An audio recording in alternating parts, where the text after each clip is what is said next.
네, 2022년 11월 6일 이정훈입니다. 치열했던 한반도 위기가 한숨 고르는 거 아닌가 이런 생각을 합니다. 이번 사태를 겪으면서 저는 이런 생각을 했습니다. 오늘의 제목이기도 한데 북한 도발을 컨트롤할 수 있다. 그리고 3축 체계가 아닌 4축 체계, 5축 체계, 그리고 이격 능력을 보강해라 라는 주문을 하고 싶습니다. 제가 이번 위기를 보면서 주목한 것은 김정은이 숨었다는 것, 그리고 윤석열 대통령과 이종섭 국방부 장관은 여느 때와 거의 비슷하게 활동했다는 사실입니다.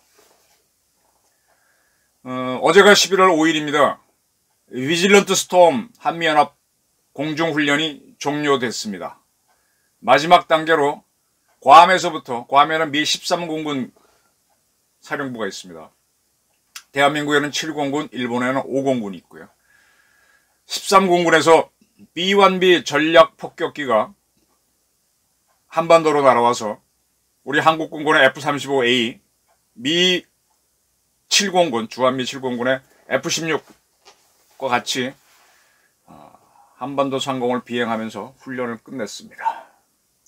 B-1B의 전개는 2017년 12월 이후 처음입니다. 2017년은 북한이 화성 시리즈 ICBM을 만들어서 계속 시험 발사해서 한반도를 바짝 긴장시키던 문재인 정권 집권 초기였습니다. 이렇게 위기를 받은 문재인 정권이 그 후 2018년 김정은이가 신년사에서 유화 제스처를 취하자 화들짝 바뀌어가지고 북한군하고 짝짝꿍한 거는 잘 아실 겁니다. 자, 이번 이제 우리가 훈련을 끝냄으로 해서 인민군의 대응도 끝나지 않았을까라고 봅니다. 어제 B-1B가 떴는데 인민군이 대응하게 되면 심각해질 수도 있는 상황이죠. 지금 나오는 보도를 보니까 뭐 우리도 이번 훈련 기간 중에 몇 가지 맹점을 노출했죠.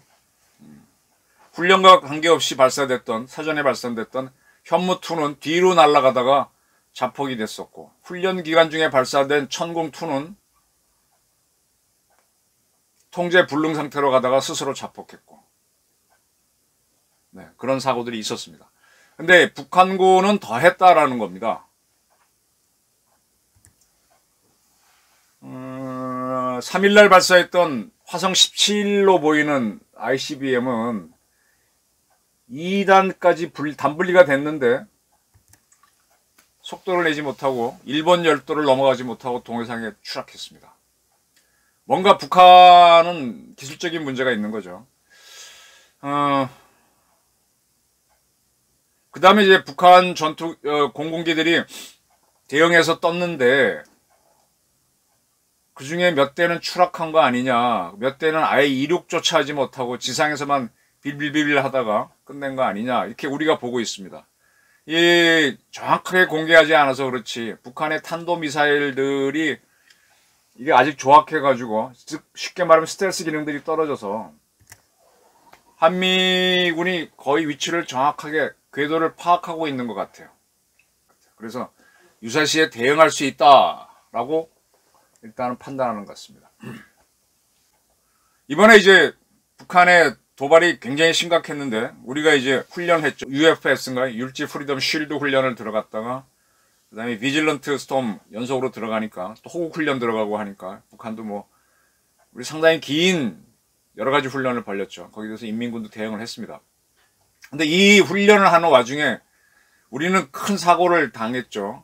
이태원 참사를 겪었는데 북한이 저렇게 도발을 하고 있는 와중에 윤석열 대통령은 희생자, 사망자 분향소를 방문하고 뭐 하고 하면서 거의 행동이 다 노출이 됐습니다. 그리고 북한이 저렇게 위협을 하는데 대한민국 국방부 장관인 이종섭 씨는 미국을 방문했습니다. 특히 이제 비질런트 스톰 훈련, 북한이 강력하게 대응하던 미국에 가서 국방부 장관을 만나갖고 여러 가지 회의를 하고 또 그의 요청으로 이 훈련을 하루 더 연장해서 어제까지 5일까지 하게 됐습니다. 제가 드린 말씀은 뭔가 하면 이 북한의 도발이 자심한 시기에 대한민국 VIP들은 평소와 똑같이 움직였다. 이태원 참사가 있어서 오히려 더 노출이 많이 됐다. 대통령 같은 경우. 그 다음에 장관은 SCM이 있어서 더 많이 노출됐다. 미국을 방문했다. 여느 때와 같이 없이 다를 바 없이 움직였다는 거고, 북한에서는 김정은이는 9월달까지는 이 전략 로켓군 미사일 부대를 방문하고 거기에서 모의 핵탄두를 붙여서 발사하는 뭐 그런 것들을 뭐 했다라고 하면서 지켜보고 이렇게 공개적인 행동을 했는데, 정작 10월, 11월에는 거의 숨어 있었습니다. 그리고 박정천이라고 하는 노동당 중앙군사위원회 부위원장을 군서열 1위라고 하면서 그가 여러 가지 성명을 발표하도록 했어요. 조선인민군 서열 1위는 누가 뭐라 그래도 조선인민군 최고사령관, 총사령관인 김정은이죠. 그리고 그는 조선노동당 중앙군사위원회 위원장이기도 하고, 김정은이가 아바타를 내세운 겁니다. 자, 이렇게 한바탕 이제 우리가 훈련을 끝내니까 북한도 이제 저는 조용해질 거라고 봅니다. 지금쯤 와서 북한이 기습적으로 7차 핵실험을 한다? 글쎄, 뭐 할 수는 있겠죠. 자기들의 결정이니까. 하게 되면 다시 긴장이 올라가고, 이때는 또 어떠한 사태가 벌어질지 모르니까 북한은 7차 핵실험은 조금 저는 못할 거라고 봅니다. 그리고 미사일을 추가로 쏘거나 하게 되면 그들도 물론 준비를 하고 나서는 할 수는 있겠죠. 자기네가 하는 거니까. 그러면 미리 다 숨어서 할 수도 있겠죠. 그러나 한미가 더 강하게 대응할 수 있고, 그로 인해서 그들이 흔들릴 수가 있기 때문에 아마 조금은 하지 않고 시간을 보낼 것이라고 봅니다. 정리를 하겠습니다. 우리의 UFS 훈련, 호국 훈련, 그 다음에 비질런트 스톰 훈련에 대해서 북한이 대응한 걸 보면서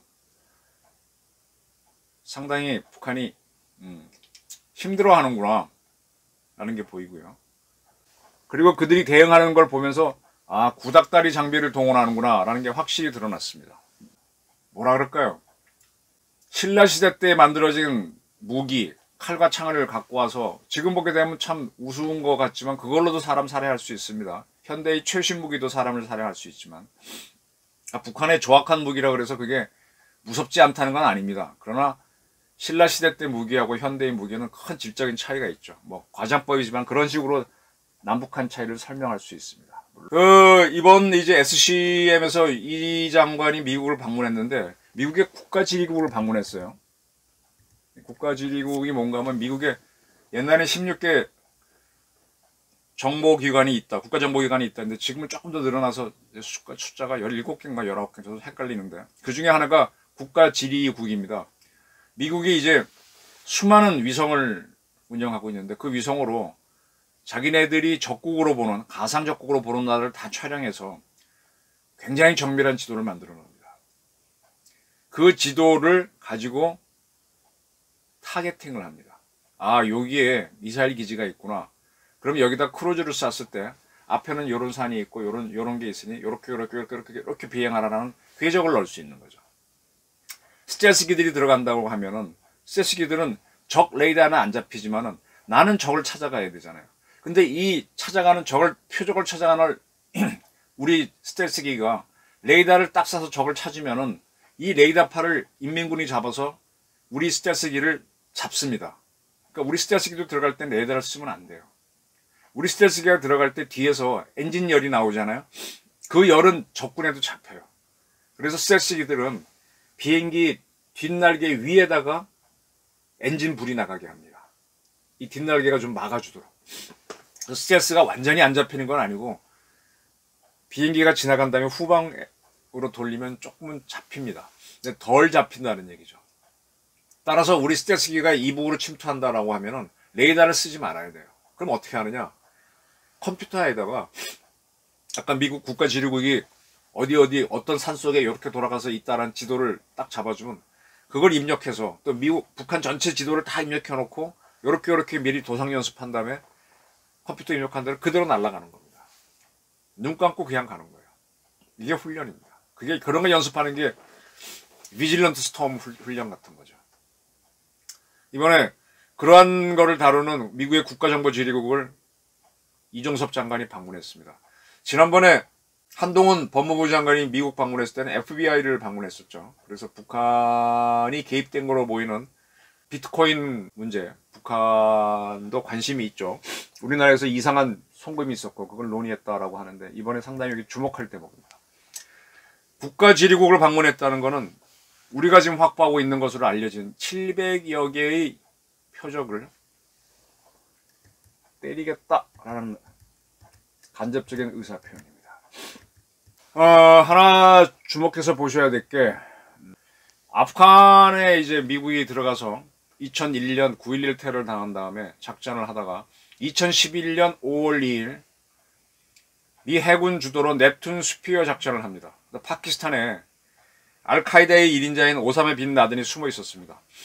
2011년, 지금부터 11년 전만 해도 참수작전은 직접적으로 군인들, 특수부대원들이 가서 했습니다. 미 육군에는 특수전사령부가 있고 미 해군에도 특수전부대가 있습니다. 그 특수전부대 중에 또 특수전부대, UDT 중에 더 UDT가 내북으로 오라고 할 겁니다.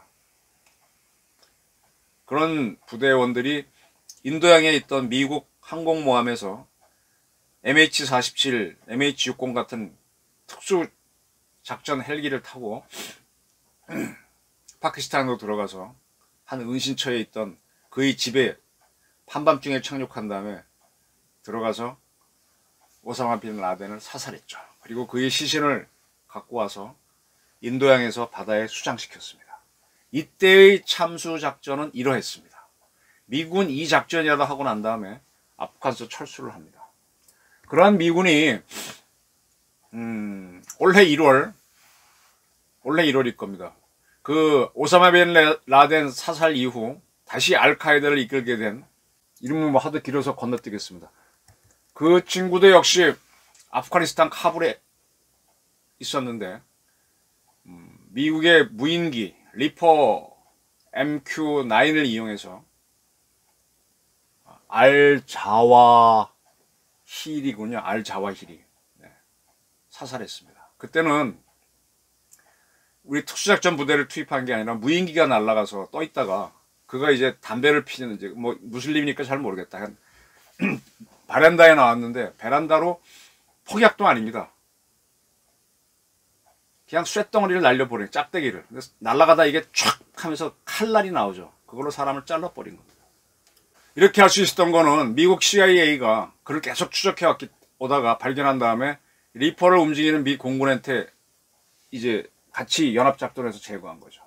그리고 2020년 1월에는 이란의 특수전 사령관인 술레이마니가 이라크를 방문하는 걸 알고 역시 이 리퍼를 이용해서 정확하게 사살한 적이 있습니다. 이제 참수작전은 특수작전 부대, UDT나 특전사가 들어가서 헬기를 타고 들어가서 작전하던 거에서 이제는 무인기를 동원해서 정확하게 그 사람만 날리는 그런 작전으로 지금 미국은 발전시키고 있습니다. 그래서 이거를 타겟 킬링, 표적 살해 이렇게 얘기하고 있습니다. 지금 이제 우리가 이번 위기를 겪으면서 계속 나왔던 게 삼축 체계입니다. 첫 번째로 북한이 미사일 발사할 조짐을 보이면 킬체인으로 선제 타격하고 그리고 살아오는 게 있으면 KAMD로 막고 그 다음에 KMPR로 작살낸다라고 했는데 누차 말씀드렸듯이 이번에 북한이 몇십 차례 미사일을 발사했지만 우리 쪽으로 하나는 왔었죠. 울릉도로. 근데 우리가 선제 타격을 안 했습니다. 하게 되면 우리가 공격한 게 되니까 부담스러워 못하죠. 삼축 체계에 맹점이 있습니다. 그래서 조선일보의 유영원 기자가 제의했던 게 레프트 오버 론치라고 제가 말씀드렸죠. 보통 미사일은 발사할 때 그림 그릴 때마다 이렇게 왼쪽에서 미사일이 오른쪽으로 날아가는 식으로 그리고 여기서 요격하는 식으로 그리는데 그럼 여기는 항상 왜 오른쪽이냐, 왼쪽에는 공간이 없느냐, 뭔가 작전할 수 있는, 여기서부터 발사 단계에 올라가는 미사일을 격추하거나 전자전을 걸거나 그래서 스스로 올라갔다 자폭하게 만드는 건 없느냐, 이런 개념을 미국에서는 레프트 오버 론치, 발사의 왼쪽이라 그러죠. 그래서 유영원 기자는 여기서부터 전자전을 걸어서 다운시키거나 자폭하게 하면 피해는 북한이 있고 우린 선제 타격이 아니면서도 부담이 없는 거 아니냐고 제시를 했습니다. 저는 뭐 100% 동의하고요. 이제 삼축체계의 맹점을 이번에 우리 봤으니 이걸 보강하자는 겁니다. 또 하나, 제가 계속 타겟 킬링을 얘기했는데 이번에 김정은이 숨은 걸 보면서 아, 우리도 김정은을 제거하자. 우리도 글로벌 호크 같은 무인기가 있고 또 우리 카이나 이런 데서 무인기를 만들 수 있으니까 무인기는요 스텔스 기능이 있어요. 한 20시간 빙빙 돌며 떠 있다가 발견하면 딱 쏠 수 있습니다. 물론 이것도 레이더를 쓰면 안 돼요. 얘는 우리 본부에서 보내는 전파를 받기만 해야 돼요. 그래야 스스로 전파를 쏘면 적도 잡으니까. 근데 우리가 빵 쏘는 전파는 이북에서 봤을 때는 서울에서 발사되니까 할 뿐이지. 여기는 우리가 발사한 거 어떻게 하지 못하지 않습니까? 뭔지도 모르는데 그게 잡아갖고 자식 베란다에 나왔구나 빵 이렇게 하는 거죠. 자, 이 작전을 하려면 꼭 필요한 게 이 CIA가 21년간 추적해서 알 자와히란가를 뭐 사살했다. 또 그전에는 한 11년간 추적해서 했다 그러는데 우리도 김정은에 대한 살해권을 갖고 있어야 되죠. 김정은이는 연평도 포격전에 개입했다는 정보가 있습니다. 그거 말고도 이제 자기 이복형 김정남을 쿠알라룸푸르에서 암살했고요. 그 다음에 문재인 정권이 도와줘갖고 문재인 정권이 돌려보낸 북한 어민들을 아마 살해했을 거로 보입니다. 등등 이런 걸 해서 저는 이번에 쭉 보니까 우리나라 이제 보수단체들이 많은데 그쪽에서 김정은에 이런 여러 행위들을 묶어가지고 관계기관에 고발을 했으면 좋겠어요. 살인죄로.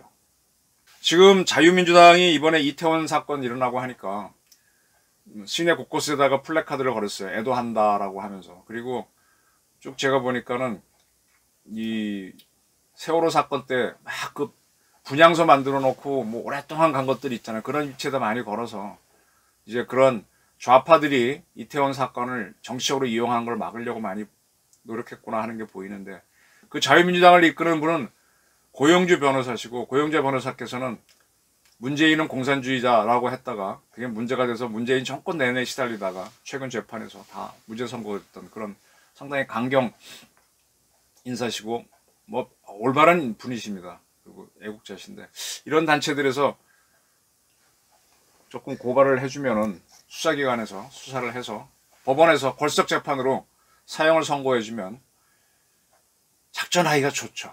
이제 이런 김정은 제거 작전 같은 경우는 군 통수권자인 대통령이 지시하거나 아니면 법원에서 벌석 재판으로 판결문이 있는 경우가 가능합니다.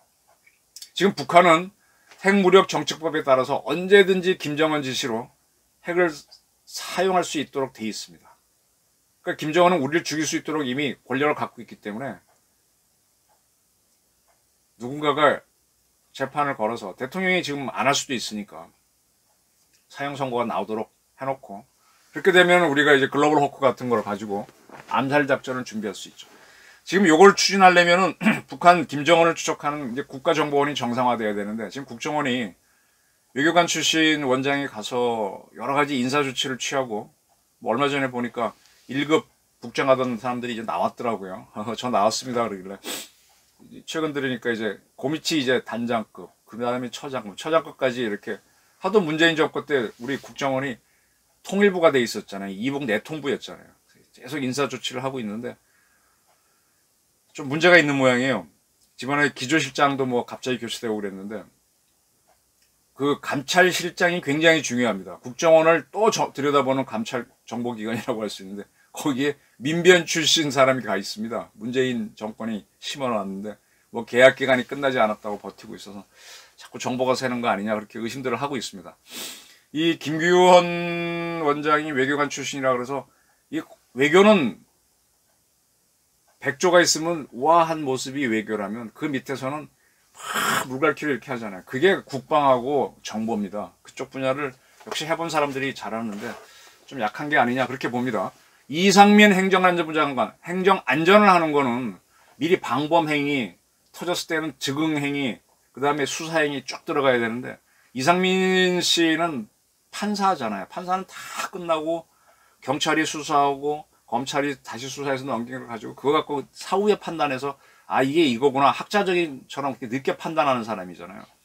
그러니까 이태원 사고에 대응이라든지 이런 것들이 판사 스타일로 적법한 해석만 하다가 좀 국민들은 즉각 대응을 원하는데 그런 걸 놓쳤지 않습니까? 아까 외교부 출신들이 외교 문제에 대해서 좀 느린 것처럼 그런 게 문제죠.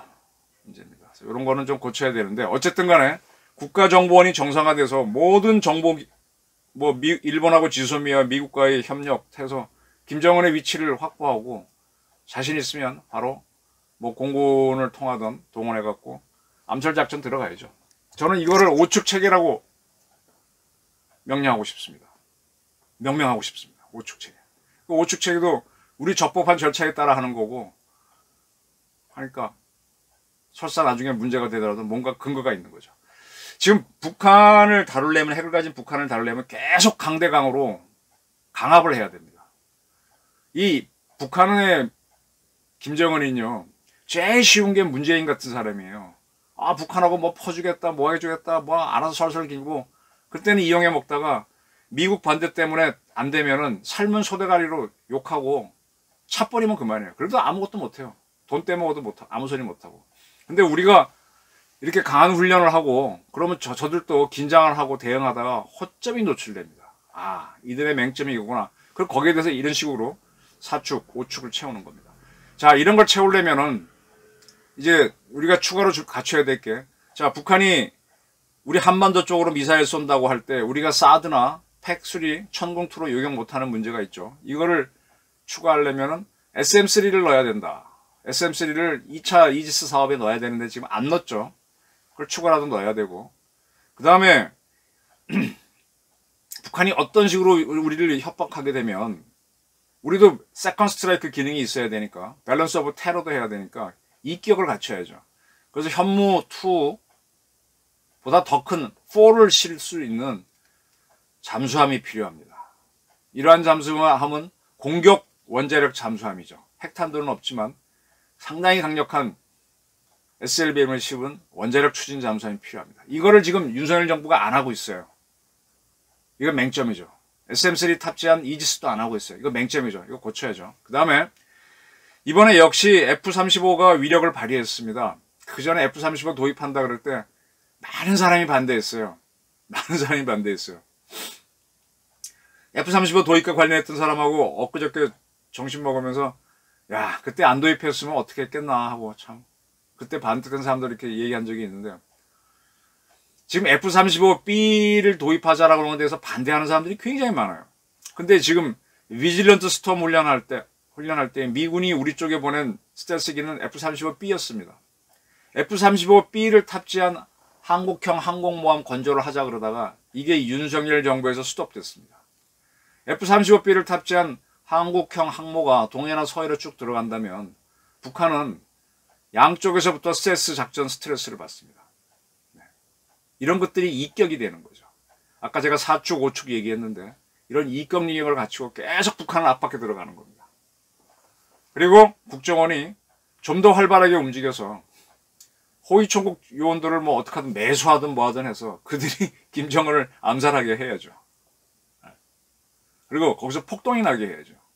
동유럽 민주화 운동처럼 하게 되면 저는 빠르게 통일이 올 수 있다고 봅니다. 이렇게 해서 우리 문제를 근본적으로 해결해야죠. 그거 하려면 치킨 게임을 한번 해야 된다. 겁쟁이 게임에서 우리 윤석열 대통령 젊었을 때 별명이 엉덩이 수사관 움직이지는 않고 앉아서 주로 수사하는 검찰이었다는데 뭐든 좋습니다. 수사할 의지가 있다면 똑같이 국가도 김정은 다룰 의지가 있다면 한번 해보는 겁니다. 도상작전만 세워줘도 돼요. 저 같은 사람들이 움직일 수가 있으니까. 이번에 우리는 대통령은 이채원 참사 때문에 계속 움직였고 장관은 SCM 참가할 정도로 우리는 여느 때와 같이 다름없이 움직였다. 근데 북한은 굉장히 긴장한 걸 봤고 우리의 3축 체계는 허점이 있으니까 4축, 5축 레프트 오브 론치 추가하고 과거에는 참수작전 그래서 직접 특수부대원을 투입했지만 지금은 무인기로 할 수 있으니 그런 작전을 준비해라. 5축. 그 다음에 공격 원잠 F-35B 탑재하는 한국형 항모. 등 입경 능력을 보강해라. 그리고 북한하고 계속 암스레이스, 군비 경쟁을 펼쳐라. 그렇게 해야만 이번 이태원 참사에서도요. 그 경찰이 현장에서 질서 통제하는데 한계가 있었던 거죠. 지금 경찰력이 우리가 인정은 안 하죠. 그게 민주화인 줄 알고 좌파들이 선동해서. 근데 미국 가게 되면 경찰이 엄격하거든요. 잘 됐어요. 이번에 막 떠드니까 이런 북한과의 강압 정책을 하면서 국내에서 사회 질서를 세우는 쪽으로 경찰력을 강화해야 돼요. 강화해야 됩니다. 그래서 경찰이 권한 딱 세우고 아니면 아니고 딱딱 사법행정을 해 들어가야 됩니다. 좌파들이 그걸 요구하니까 이번 차제에 들어가죠. 이런 식으로 대응하게 되면 우리는 안보 문제와 치안 문제를 해결하면서 어쩌면 절호의 기호를 잡을 수 있다. 이런 의견을 드리는 바입니다. 경청해 주셔서 감사합니다.